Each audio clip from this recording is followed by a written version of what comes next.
everybody. I just wanted to show off my locals winning deck profile for Tearlaments. So I played Scareclaw Tearlaments and went undefeated, and I mean we're nearly at the end of that format where this deck is actually useful. So I just wanted to get one out of the way. I was hoping to be able to show off some Bestial Dragon Link, but I just ended up losing with that deck a lot. So we'll just go through the stuff anyway. So I was playing one Rykard, one Zephyros. I played one Cartesia because I actually just managed to get one like right before it started. So I put it in just as a quick effect fusion if it ever came up. I will say it was the first card that I cited out almost every game where I was going second. So playing Albion, so I'm playing the Branded and High Spirits package. So we have 2 targets for that as well. So that's kind of good. So then we go into 3 Visa Starfrost. Same card lets you trigger your Tearlament cards. Level 6 tuner plus 4 equals Barone. Really, really good. So nothing much to say there. And then just a full tier package of 3 of all of them. You know, so there's 3 of all of the names or the monsters. Usually you don't end up summoning too much, but you're just kind of maximizing your mills a lot of the time, and then aiming to not get bestialed and stuff like that. So then we got the spells. So we got Scareclaw Rivals, 2 of them for the Scareclaw part. 3 good ones in your hand actually as well. When you've milled, because you can special back Visa Starfrost as well, which is quite good. Terraforming and 2 Ryphobias, and then 3 Pearl Rhinos. Obviously, really good card. This field spell is actually really, really, really good. The minus 100 on monsters based on number of defense position monsters is actually really good. And the other thing is, if people do not know that you're playing the Pearl or the Scareclaw version, they oftentimes put monsters in defense mode, and you'll end up getting 3 monsters in defense mode. And you can go pop a card. So oftentimes I've actually managed to win without getting this one at all, without getting to Pearl Rhino at all, and instead just going straight to Ryphobia, getting through all the defense position monsters, popping cards, just bit by bit, really depleting people's resources, either by popping back row or so on. So it's been really solid. Pearl Rhino is obviously good, but to be honest, Ryphobia it puts in work, to be honest. So don't knock it till you try it. Then I was playing one Grief, just because I wanted to kind of maximize on different tier names. And if you didn't know, you can actually use Tearlament's Grief to summon the monster and then send that same monster. So it's basically Foolish Burial for Tearlament cards. Didn't come up. I never saw this in my opening hand, except I think to discard off of Super Poly. So, but it's good in kind of theory, or I guess it's good in usage because you just get a free fusion summon off of it for whatever name you're missing. I'd actually think I'd open it up to 3, but the deck's quite busy. So Heartbeat as well. Heartbeat's there to you can basically re-add the trap back if this happens to go in before Sleek. You can add that trap back, which is quite good. But it's basically your kind of my 1 Mystic Mine out in this case. So not too bad. Would still play it, at least at 1 in the main. I honestly would consider, I know people play Cosmic Cyclone in the side. I would nearly consider this a good alternative to Cosmic Cyclone because its spinning is so much better than a lot of different things. Obviously, Vanishing is quite good, but the 1,000 life points can actually make a real difference given that games last so long. So this might be bumped up to being a good alternative to Cosmic Cyclone, even just in any random deck, to be honest. And the cool thing as well, so one reason I wanted to go with this card as well, is because you can target 2 cards if you've got Visa Starfrost, which if you're playing Scareclaw, you might actually have that as well, so not too bad. Then we've got some more one-off spells. So we've got Rhoda, Instant Fusion, Call By. Not too bad. Not really explaining those because we play Rhoda because we have extra targets, which is I've got Rykard and I've got Rhinoheart, so not too bad. Then we've got Super Poly. Card is broken. Really good at breaking through boards. Is kind of ignorant of a lot of different decks that are of the same kind of type or the same type of attribute. So I just think it's quite good, and a lot of this is about making sure you're able to go second well. Then I have the 3 Brandon High Spirits. I personally feel like this card is going to be way better in a Shizu format as well. I feel like the ability to be able to put up a monster in your draw phase, like fuse in your draw phase before they can use Bestials, is going to be really powerful. So I think this card has good potential in the next format. Obviously, I know with a Shizu it shuffles back and blah blah blah, but I think this really lets you avoid if people think Bestials are the way to kind of like defend against Tearlaments, then Brandon High Spirits helps you get around that and makes DD Crow even more powerful than Bestials in some ways. Then we got 3 Scream. Scream is just awesome card. There's nothing really to explain about that. And then finally just 2 Sully. I would have played Crime, but I just didn't look for it and I forgot. So I just went with Sully and it was fine. Crime is obviously good for protecting yourself against evenly matched or something like that, but didn't really come up. And yeah, that's about it. We'll go to Extra Deck now. Extra Deck is relatively standard. Actually, before we do that, let's go tokens. Look at the tokens I've got. Final Fantasy tokens as well, you know. So we've got some cool tokens. And yeah. What else have we got to mention? So pretty much normal Extra Deck. So we've got Rule Kalos, Kick Kalos, times 2. Didn't really come up, didn't really need 2 of them to be honest. Most of the time, if this one was in the grave, I was either making Dragus Tapalia or making Rule Kalos, and that was it. Mud Dragon comes up, good Super Poly target. I think it's actually a better Super Poly target oftentimes than Garura, because with Darks, you're more likely to have Darks on your side of the field, and sometimes Aqua, sometimes Waters, it can come up as well. So Garura never made it a single time today, or yesterday, but it was okay. Would recommend playing again. And then we've got Kaleido Heart and finally Dragus Tapalia to even out our fusion lineup. Kaleido Heart is really good. If you mill decently on your opponent's turn, it's like a blowout, you know, because it equals a pop and a spin. There's one stage where my opponent made Mirror Jade, and I chained Havness to their Albion.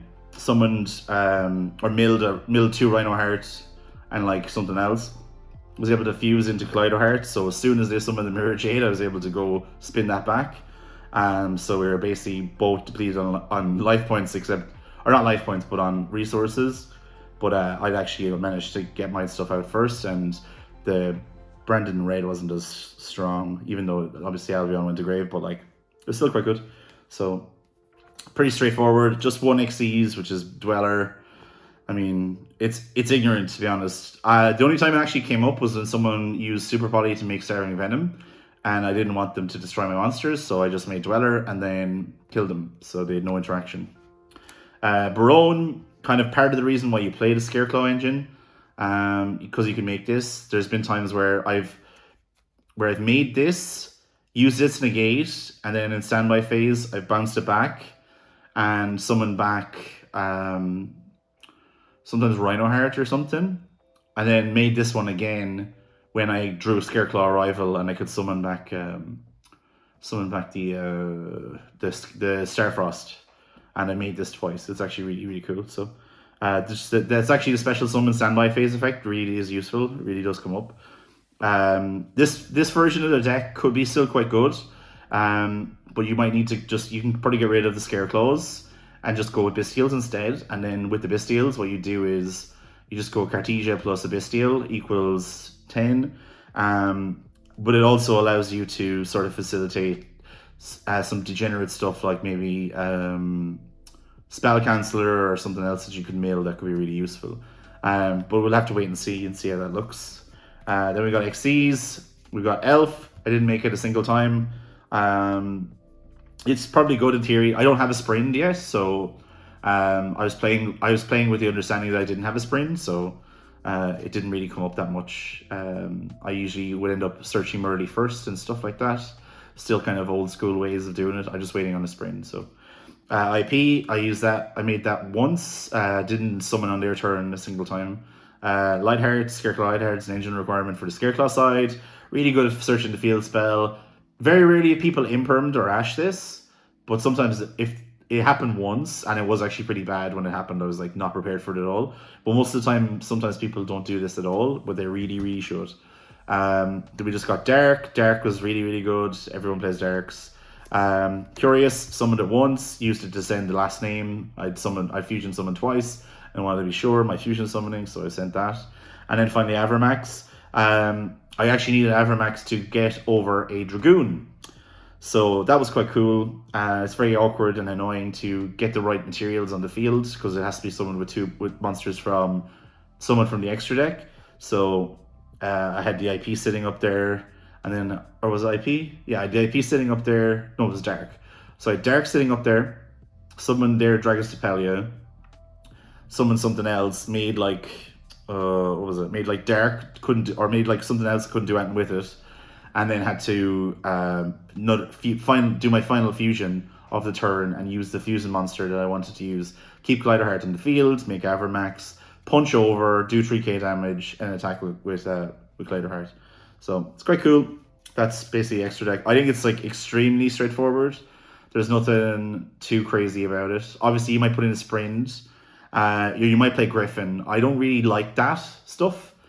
I think Griffin is useless, or not useless, but it's like it's a lot of investment when I'd rather just recur resources than kind of invest them all into one monster and stuff like that. So, but obviously if you can get the elf plus the blah off, but like most of the time people playing hand traps, or if they're not playing hand traps, they're playing Bestials. So, yep, that's about it.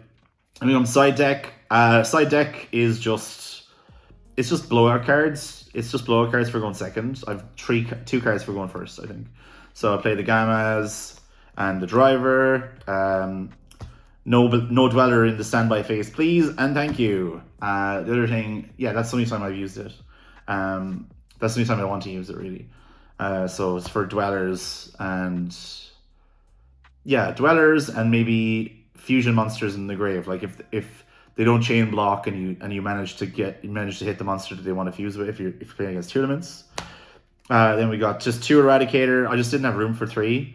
And I was also thinking the only way you can kind of use Eradicator in this deck is with Dragon's Tapelia or with Kaleido Heart. But like, why would you want to do that with Kaleido Heart? If I was playing the Bestials, I'd probably put it in 3. But the Bestials are like, I feel like they're slightly overrated just because of Branded High Spirits, making them slightly... You have to wait a bit too long before you can actually use them. So just little things like that. But they're there just in case they're like a good going first option. But I don't think I lost a game 1. So that's kind of the way it looks like. I didn't lose a game 1, therefore all my other cards are for going second, which is Alpha, Fenrir. I have another Fenrir that I need to collect tomorrow, and then another Fenrir that I need to collect on next week or Thursday or something. So this is just my alternative Fenrir, and it's just a 3k beater so that you can summon. So Fenrir came up once, really, really useful. So then we got 3 Lava Golem, didn't see it at all. If I did, it would be easy game winner, no problem. Just extremely blow up card. The cool thing about like the way this deck works is there's not much interaction on your opponent's turn, but you're still not too afraid unless they do specific things. Like at one stage I was playing against PK Adventure and they had Scythe like set and they had Dag down the field, but like I just let him play and see if I could out the Scythe, which I could because I had Super Poly, but like even if I didn't, I think something like Havness or something like whatever could allow me to stay alive long enough to be able to negate his stuff and kind of power through. Or if not, I just drop one of these bad boys, you know. So there's nothing you're too afraid of in this deck, except for maybe some like weird Floodgate back row or something like that. So and then finally we've got Harpy's Feather Duster, the one of, and best card of the entire side deck is Evenly Matched by a country mile, because what it allows you to do is be incredibly ignorant of whatever your opponent does. You just need to pay attention and see what they're doing, but at the same time you're only paying attention to see if they're making sure if they're actually doing legal plays, because you don't really care what their plays are as long as they don't like set a judgment or set a crime or something. And you just go standby phase, main phase, battle phase.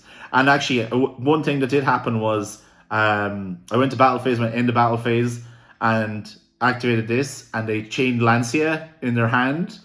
And I was like, what the I can't believe they had the out. So they out for this. So I was like, okay, let's revert back to battle phase and go Brandon in high spirits, super poly, all the stuff. My hand was still cracked. But at the same time, it was just like, it's like this can clear the board entirely. And it's really, really ignorant. So not too bad. And that's about it. No major shout outs for this one, I don't think, except maybe to shout out to Underworld Gaming. Really nice bunch of folks. They do a lot for setting up these tournaments.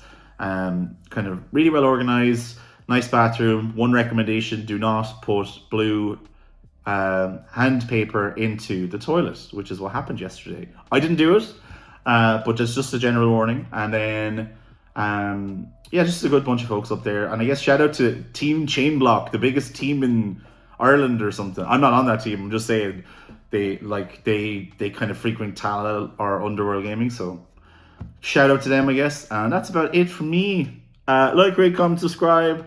Yeah, this is probably it until we get to Ishizu format, in which case this deck will just be 300 going second cards and I don't know what the hell else, but should be fun. That's me signing off. Yu-Gi-Oh!